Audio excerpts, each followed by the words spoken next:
Hi folks, and welcome back to the plot. Main goal for today is potato experiment, but I'm so happy I could dance because earlier today I had an email from the council and it's good news, re the polytunnel.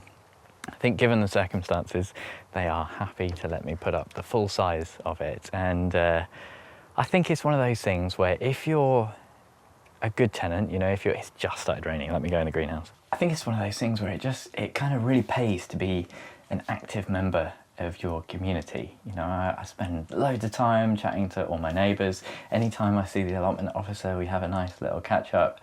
And, you know, they know that I'm here all the time. They know about the YouTube channel as well. So I think sometimes it really pays to be like a positive presence in your community, because allotments especially, they need people here regularly, because without it the standards slip over time. You know, you get people start dumping rubbish, you get more like antisocial behaviour, people coming in because they're kind of, it's an easier target, you know, whereas if you have like a vibrant allotment community, there's always cars in the car park, there's always people here. That's just something to be encouraged. And the allotments here have been on the downhill for ages and ages, and thankfully they're now on the up. But I think it's one of those things where, you know, people are willing to bend the rules a little bit. It's still in the spirit of the rules about the size of structures and things like that, if you're a good positive presence, which I realise sounds a bit big-headed. But yeah, let's have a look at these potatoes, shall we? Because I've been mainly focused on the polytunnel build, doing lots behind the scenes. You know, I don't want to bore you with every little hole that I dig, and, you know, I'm just trying to steal an hour here and there because work is really busy at the moment. So yeah, I'm really intrigued to see how these potatoes are doing. It really is chucking it down. You lucky so-and-sos get to stay in the greenhouse, but I'm going to get the spuds. I think it's fair to say that these are definitely done now. This is a really simple experiment. It's not really an experiment, but what I did, I was intrigued to see when people talk about growing potatoes in these 30-litre tubs, these big potato buckets, whether the benefit in the kind of yield. You see these incredible like videos that people make about these as if they're wondrous and, you know, that you have to do it. And I wondered, does the benefit come from the fact that you're growing in expensive compost with added fertilizer and all that kind of stuff? Or is it just from the way that they grow in pots themselves, you know, the restrictions to the amount of soil, maybe the fact that the pots themselves warm up, maybe it's easier to control watering and that kind of thing. So what I did, one of these is filled with quite nice compost, and one of them is filled mostly with soil that I dug out of the ground, because everyone has soil, but not everyone has nice expensive compost. So this is labelled Desiree Bad, and this is labelled Desiree Good. So we've got compost and we've got soil. And one interesting thing, the ones in the soil did last a lot longer. So I have no idea what to expect from this. Now, I have no idea what to expect in terms of the experiment. I'm just hoping there's some potatoes in here, because the ones that I did in the ground this year have been shocking. Let's do the good ones first. What should be the good ones. Ugh. And I will say, I didn't really pay much attention to these, so they have been a bit neglected, and they might have suffered in the dry spell. Oh, okay. Probably not really meant to bruise the spuds. It is very wet in here. This is mostly silver grey. Oh, it actually smells quite anaerobic, so I think it's gotten far too wet. These were sat under a tray. Pull the spuds out and see how they look. First one. There are some, at least, that have grown. Compost can go back in here to be reused on a bed or something like that. They are pretty small. These are the Desiree. Oh, where's the Neela? God's sake.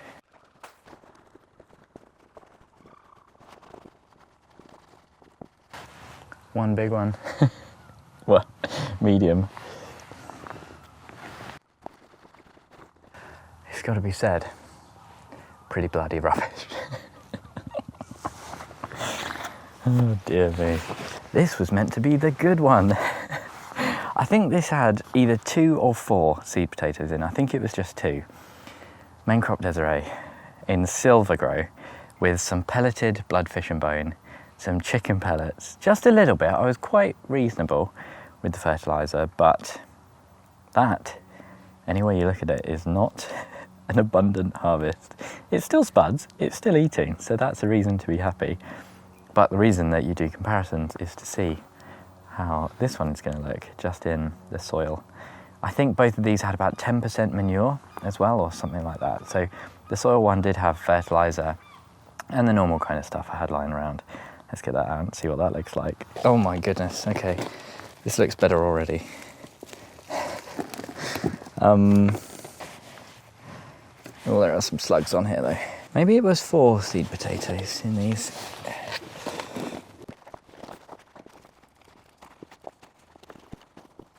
There is nothing quite as grim as the seed potato there and putting your hand through it. Absolutely gross. I think I got these just in time. I've seen 1 or 2 tiny little slugs. No major slug damage, which is good.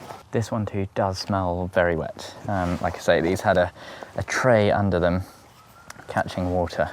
That is the second lot, and I think we can see not exactly an incredible harvest, but this is probably a bit better than the ones I've grown in the ground this year, and not what I expected from the soil. It was about 50% soil, 40% cheap rubbish compost, and 10% manure. The interesting thing about the King Edwards is that this is kind of flipped. So this, you can see this is the weedy one where it was just the soil. You can see how many weeds you get in soil compared to just compost. And in the other one, it was the bad soil that still had the spuds almost growing. I mean, this looks like it's come back to life. And to be honest, these might have just died because of neglect and drying out and that kind of thing. And that's why really in a full experiment, you would have a lot more treatments and you would give them all a controlled amount of water. This has not been at all scientific. They've just been bunged kind of in the same place, and I've been intrigued to see what happens. Still, I think a useful real-world experiment. Now, unfortunately, folks, the weather is against me and I've completely run out of time. We've got stuff to do this evening and Jess is going to pick me up at 5, which is in like 5 minutes, and I've not got any waterproof trousers, you see. So I've been halted. I've been hiding in the greenhouse and it has not let up. The forecast said it was fine. Nothing forecast. What a summer we're having, hey? I'll have to come back and record part 2 a bit later, because I've got to show you what's in the other one, because I don't know if it's going to be the same, and I really want to know. We're back, folks. It's actually dry. We've got a dry day. It's Friday, and it's just nice to not be completely in the rain. It's been days of it, you know. I was out Wednesday with work and we were out on site all day and it was chucking it down. It was absolutely miserable. So I just feel like I've been wet through for days. So we're going to continue unveiling these potatoes and I will actually be able to set you up with a bit of a better angle now. Right, so this is the trough full of the bad, what are these, King Edwards? And these are the quote-unquote bad Desiree, which actually turned out to be the good Desiree. So I'm just going to go through this and we'll see if there's any good spuds in here.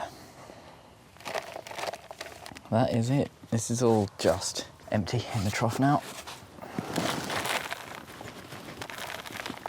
Oh, there's one. I guess that is one benefit of growing in pots. You don't leave so many in the ground to volunteer. I think we're going to get a reversal with this one. They are not terrible. They're kind of new potato sized, which is a bit of a shame.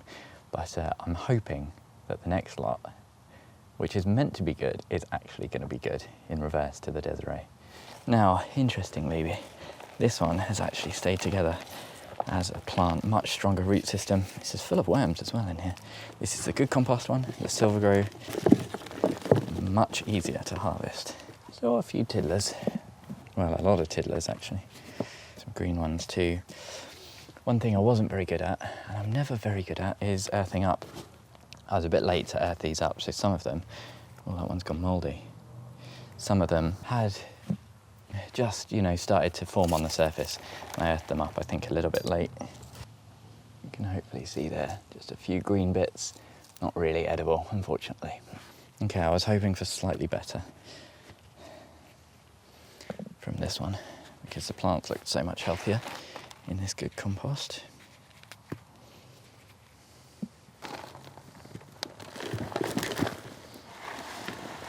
Oh no, that's it, that's everything.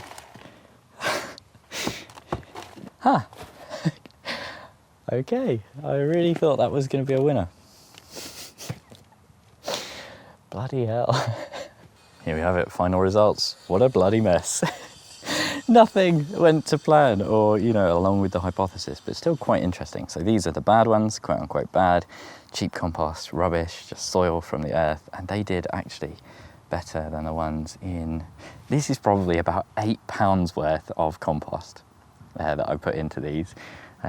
Maybe a little bit less, but you know, a full bag of silver grow pretty much. Both had a little bit of chicken pellet and pelleted bloodfish and bone.